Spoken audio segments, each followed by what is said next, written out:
Hey guys, I got a request from one of the viewers.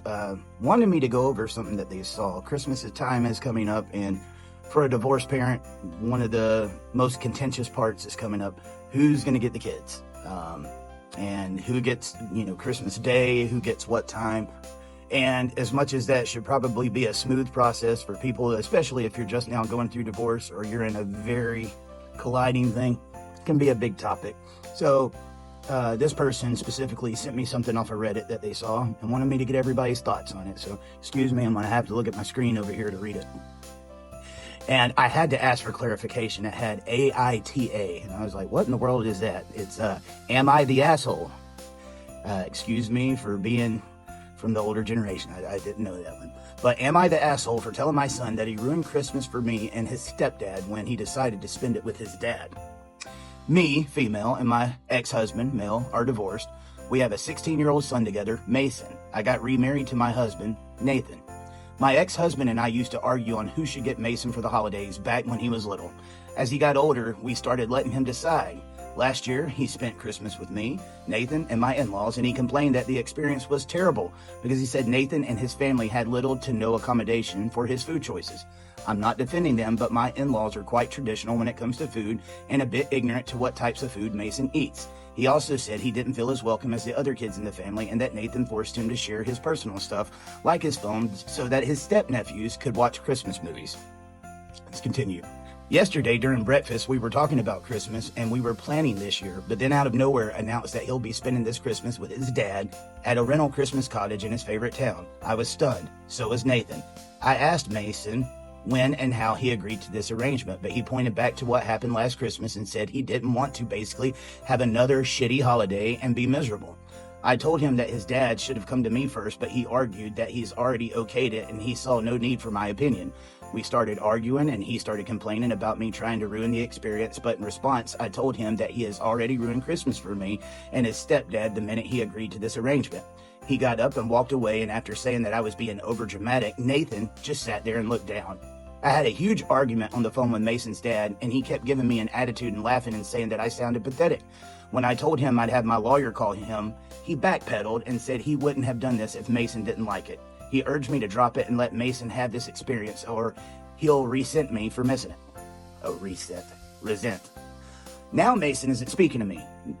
Nathan is trying to convince him to stay with us because without him, our Christmas is ruined, but he won't budge from the looks of it. Am I the asshole for not dropping it as well? What I meant by, why didn't his dad come to me first, is that he planned to take Mason out of town, which is a big deal to me. There's going to be traveling. All right, guys, so, I think this is a good thing to go over because Christmas is coming up, and I'm going to say my answer is really going to rely upon many different factors here. It's really according to what stage you are. And some people right out the gate, they can remain friendly and everything's okay. But I'd say more often than not, when somebody goes through divorce and they have a child, especially after going through family court, this is why I argue so strongly that parents should have equal rights, because it makes the least amount of communication with two people that aren't good at communicating. And if they were, they'd probably still be together. There was something that made these two no longer want to be together. They're now divorced, but they have a child, so they still have to interact with each other. And if it's new, it's the first year or two after splitting up, they probably went through the family courts where really it should exist to get solutions and to boil temperatures down. But what you commonly see is these two people that once loved each other, they go in there and they bring up every little piece of trash they can. We're going all the way back to elementary school, middle school, high school, anything I can to assassinate their character because I need the upper hand here. I'm the one that needs the house. I'm the one that needs to be the primary custodian. I'm the one that needs to make all the choices. And those are the most important things in life. So it's like an all-out war. That's not the way it should be. But unfortunately, that's usually how it is. And in the process, they take your life savings many times. So coming out of that, these parents really don't want to talk to each other. They don't want to be around each other. And they've already been put up against each other like two of your favorite football teams. They're each other's biggest rival. Now, even though we are not on good terms and we're not talking and just came out of that, we've got a very important thing coming up. It's called Christmas. And we just got through Thanksgiving too, and you got birthdays. And Who's going to get that Christmas day, Christmas morning? That, I think, is the most coveted. When you wake up, oh, Santa Claus came. If they're young kids, look, he left all these presents. Everybody wants that Christmas morning, but 2 different homes now. Who's going to get them? This is where I would say, honestly, my best advice would be get an arrangement. Alternate. 1 year, this parent gets them. The next year, it's going to alternate. I get them Christmas morning, you get them Christmas afternoon, and then the next year it completely flip-flops. And if you can set that in place, look, you just avoided this big argument. She literally said in that second paragraph, my ex-husband and I used to argue on who should get Mason for the holidays back when he was little. So you already know that it's something that you argue over. If you got that set in place, take away the arguments. It's always about being proactive instead of reactive. And look, I get it. This is a situation that hurts. You want your kid with you. Last year, he spent Christmas with me, Nathan, and my in-laws, and he complained that the experience was terrible because he said Nathan and his family had little to no accommodation for food choices. I'm not defending them, but my in-laws are quite traditional when it comes to food and a bit ignorant to what types of food Mason eats. Let's be honest. As a kid, I know I went through this as well. You get used to your own family's food, and then you're around these in-laws. You know those are not your grandparents. And if there's already grandchildren there, they're always going to feel like they are not as loved or they're not as important. And even if you got really good in-laws that don't make a difference, usually there's going to be don't make a difference. There's going to be a difference in gifts. If they get an amount of money or a certain present or something like that, it's just one of those things. And most of the time, especially for older kids, they don't think nothing about that. But for little kids, that's a big deal. And while he's over there spending time with these in-laws, that's important to you. To him, he wants to see his dad. Is there anything wrong with him thinking, like, instead of being here at these in-laws who I didn't even know for the, first half of my life, I would rather be with the person that created me, that I was used to, that I don't get to see all the time, especially on a holiday? You got to put yourself in the kid's shoes here. No matter whether it's going in your favor or not, you really got to put yourself in the kid's shoes. He also said he didn't feel as welcome as the other kids in the family and that Nathan forced him to share his personal stuff like his phone so that his step-nephews could watch Christmas movies. We know what that's like, guys. Who's going to get the iPad? Who gets the TV? Who gets to play the video game? They're always going to fuss over toys and stuff. This doesn't seem like anything out of the ordinary. And I don't think it's a big part of the argument. Yesterday during breakfast, we were talking about Christmas and what we were planning this year, but then out of nowhere announced that he'll be spending Christmas with his dad at a rental Christmas cottage in his favorite town. I was stunned. So was Nathan. I asked Mason when and how he agreed to this arrangement, but he pointed back to what happened last Christmas and said he didn't want to basically have another shitty holiday and be miserable. He is communicating that with you, and there must have been something there that made him think, if I want that, if I want to spend time with dad, then I'm just going to have to make that arrangement with dad. And yes, mom and him may end up in a fuss, but ultimately I'll get to spend it with dad, and my dad will know I wanted to be with him.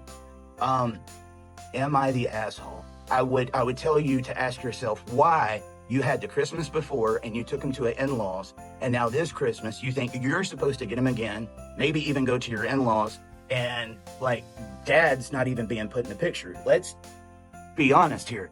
Flip this thing around. You're in dad's shoes. Would you be an asshole?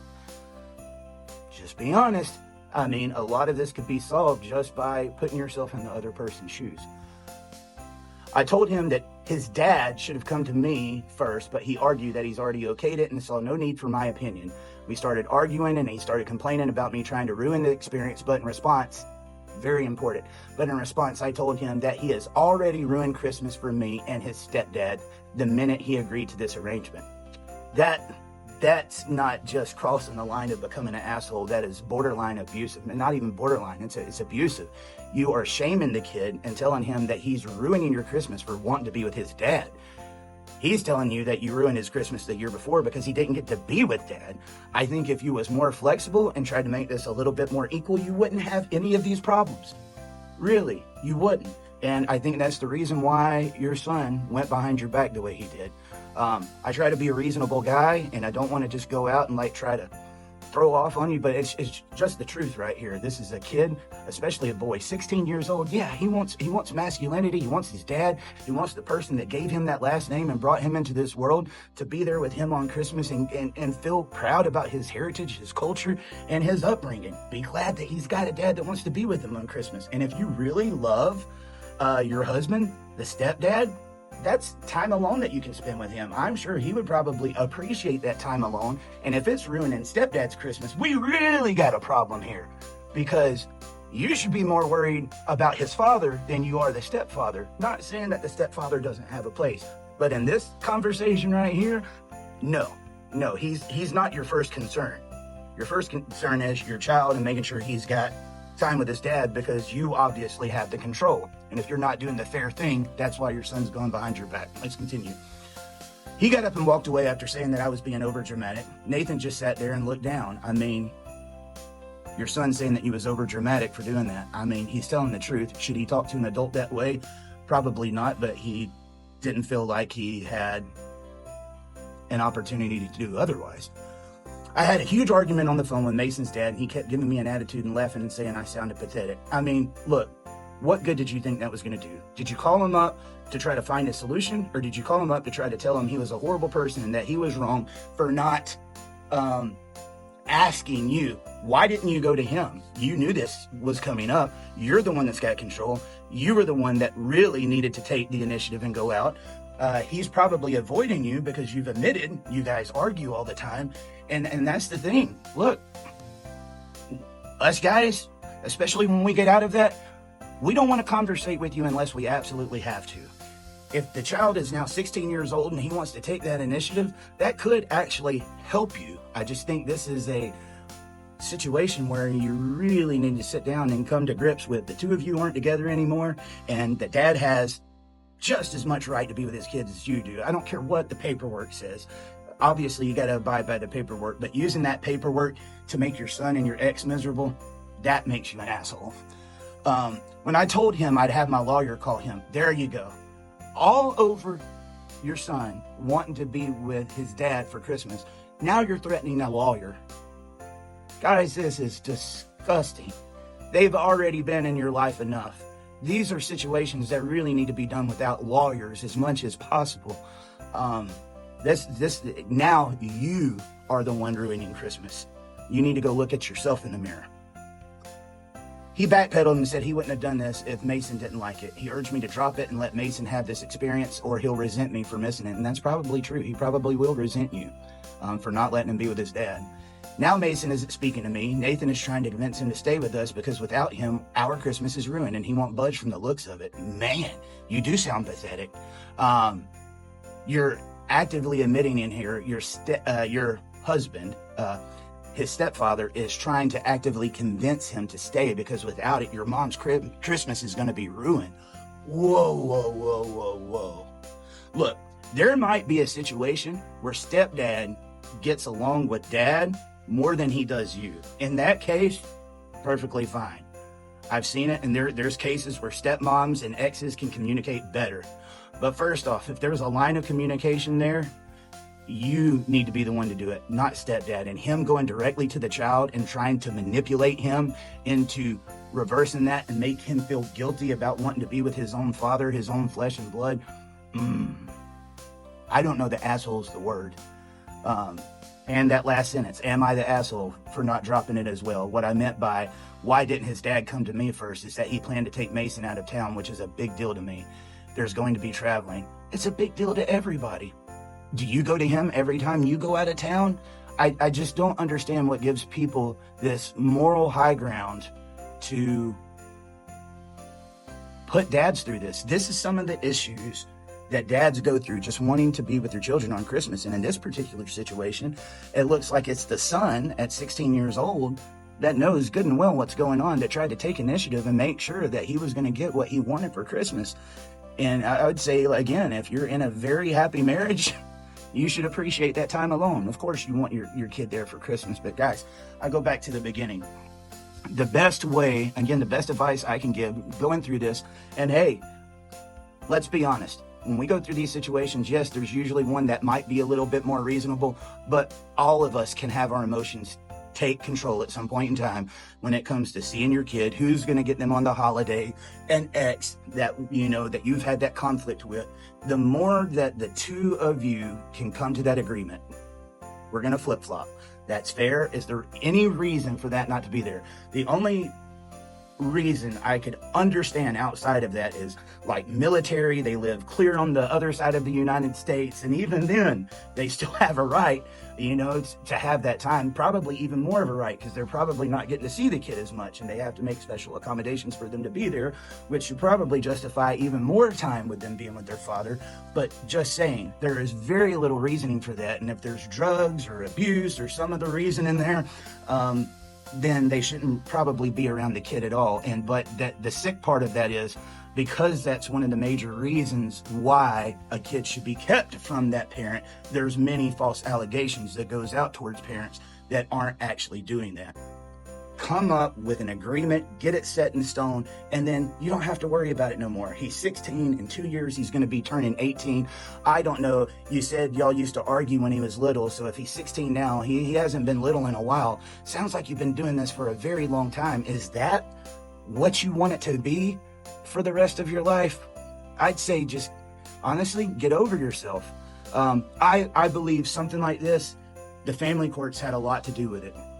Obviously, you want me to tell you what lets me know that the family courts promoted behavior like this?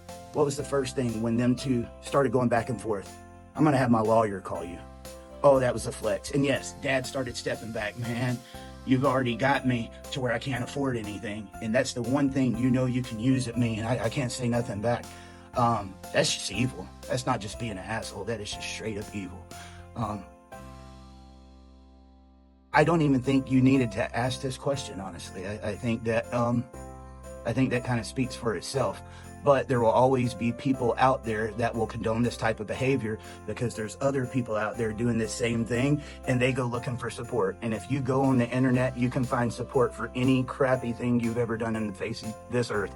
It's just there. And that's the sad part about it. If there's any parents out there, and I'm going to talk to the guys too, there's the guys out there that's got custody and it might be flip-flopped, make sure they get to spend time with that parent. It's not going to do anything but make that child resent you from keeping them back from that parent. I've always tried to say, when my daughters ask like, hey, can I go see Mom? Yes. I've said no very little, and if I say no, it's because I have a very good reason. Something was already planned, and it wasn't because I'm saying no, my time's more important. It was because, hey, it just does not physically work right now. But whenever it is, let them go spend time with their parent. That doesn't mean they don't love you. Guys, get this through your head. It's not a competition. They love their mom and they love their dad. And guess what? At one point in time, you guys did the action of love and came together to make the child in the first place. It's Christmas. Let him see his dad. See you guys.